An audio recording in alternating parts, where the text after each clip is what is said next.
How do monopolists get so rich it feels like they're printing money? Firstly, what are monopolists? In most cases, they are the sole seller in an industry. There is no direct competition. To be a sole seller, firm must have unique product. For example, Apple has unique product due to iOS software and sleek designs. Nike has unqui shoe culture, while Facebook has unique user interface. Alternatively, monopolists control essential resources so that others cannot replicate their products. For example, Microsoft controls chips, Uber controls cars, and Netflix controls films. Examples of other monopolists are De Beers in the diamond industry, Coke in the beverage industry, and Amazon in the e-commerce industry. Thus, monopolists can charge really high prices, and consumers will mostly still have to pay. For example, AT&T is the only cell service provider in America. If supposedly AT&T were to double their network provider fees, consumers would have no choice but to pay the higher price because there are no other alternatives. Why can't someone just set up another firm to undercut prices and capture consumers?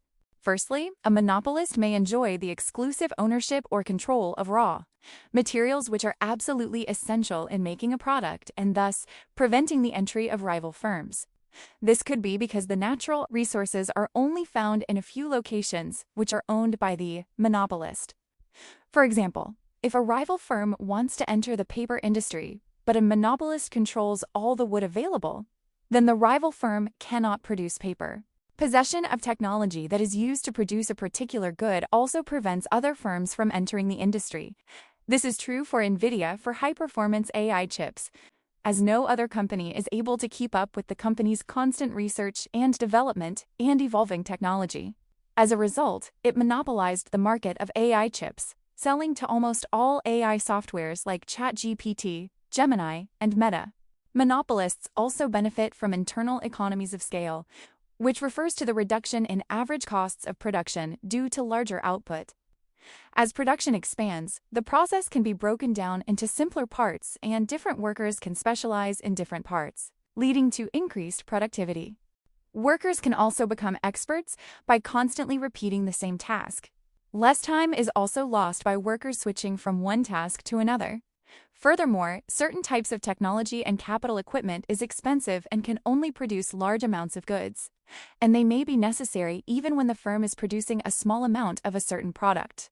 And thus, small firms cannot fully maximize the machinery. A firm producing on a larger scale can optimally utilize such indivisible capital equipment, and thus will be able to spread the total cost over larger output levels, thereby lowering average costs compared to a firm producing on a smaller scale of production.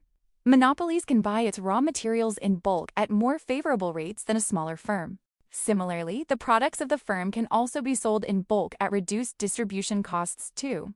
For instance, it is more cost-efficient for a large firm to transport larger quantities using a large truck, instead of several small vans like a smaller firm.